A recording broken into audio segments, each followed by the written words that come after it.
वक्त हमारे साथ जुड़ चुके हैं जोनल एजुकेशन ऑफिसर हंदवारा की तरफ से बच्चों के लिए जगह की फराहम का मामला हल किया गया।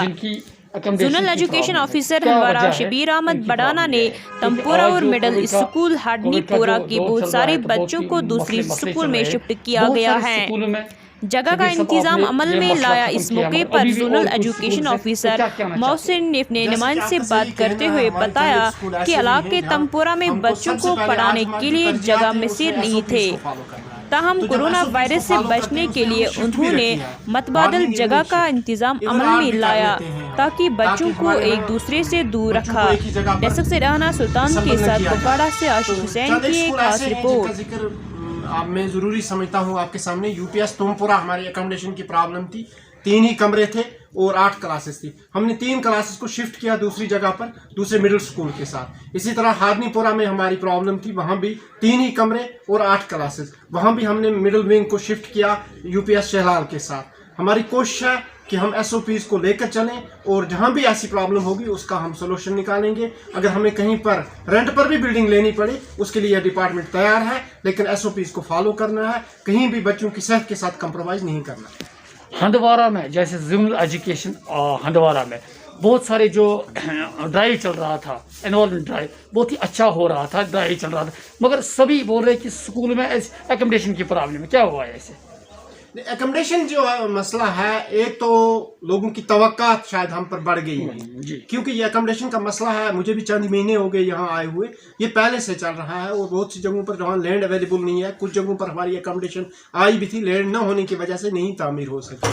लेकिन हमारी कोशिश है और हमने जहाँ पर भी हमारी बर्निंग इशूज़ हैं, जहाँ पर भी ज़्यादा प्रॉब्लम है, हमने कल ही अपना प्लान सबमिट किया और उसमें वहाँ पर हमने बिल्डिंग रखी। इन करीब इंशाल्लाह अगले साल तक आप देखोगे कि हमें ये एकोमोडेशन की जो प्रॉब्लम है जहाँ पर भी है उसको हम सॉल्व कर लेंगे। हंदवारा में एक अच्छा माहौल चल रहा है एजुकेशन के हवाले से। जैसे हाल ही दिनों में आपने एक किड्स गार्डन यहाँ पर खोला है, इस जो मिडिल स्कूल है जेएमसी मिडिल स्कूल हंदवारा में, ऐसे और भी ऐसे किड्स गार्डन खोले जाएंगे। हमने एक प्रोग्राम किया, वहीं पर सीओ साहब ने डायरेक्शन दी थी और हमने हर क्लस्टर के लिए एक ऐसा ही, ये टीचर्स डोनेटेड था, क्योंकि आपको पता है जो यहाँ पर हमने गर्ल्स मिडिल स्कूल हंदवारा में खोला है, ये टीचर्स ने डोनेट किया है। इसमें जो भी खर्चा आया है वो टीचर्स ने अपने जेब से किया है और पर क्लस्टर हम करेंगे अनकरीब ही इंशाल्लाह। आप फिर देखोगे किसी दूसरे क्लस्टर में एक और इनाग्रेशन की जाएगी और वहाँ पर आप खुद ब खुद देखेंगे हमारे टीचर्स किस तरह काम कर रहे हैं। वो अपनी जेब से खर्चा करके बच्चों की बहबूद के लिए, उनकी तालीम के लिए बड़े मुसरत से, बड़ी तंगदेही इससे खुले दिल से काम कर रहे हैं और इंशाल्लाह उसके मुस्बत नतीजे निकलेंगे। एक हौसला कदम है आपका, हौसला से कदम है ये, क्योंकि प्राइवेट स्कूल में बच्चे जो थे वो उनको लाया जा रहा है गवर्नमेंट स्कूल में। क्यों ऐसा क्यों हो रहा है आज? ऐसे पहले नहीं था ये, क्योंकि ये पिछले कई सालों से हमारे स्कूलों में इनरोलमेंट जो है वो डिक्रीज हो रहा था। तो इस साल डिपार्टमेंट ने एक इनिशिएटिव ले लिया और हमारे टीचर्स ने एक मेहनत की, क्योंकि ये टीचर्स में इसका फॉल्ट, टीचर्स का कोई भी फॉल्ट इसमें नहीं था, ये सिस्टम पर थोड़ा सा एतमाद लोगों का उठ गया था और वो एतमाद हम बहाल करने की कोशिश कर रहे हैं।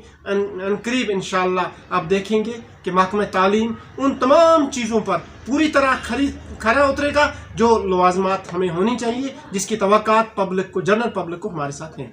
एसओपी के हवाले से क्या आप मैसेज देना चाहते हैं आम लोगों को? एसओपीज़ के हवाले से मेरी सबसे पहले रिक्वेस्ट है टीचर्स से कि वो एसओपीज़ को फॉलो करें। हमारा प्राइमरी कंसर्न आज की डेट में बच्चे की सेहत है, तो एसओपीज़ को फॉलो करते हुए अपनी स्कूलिंग को जारी रखें।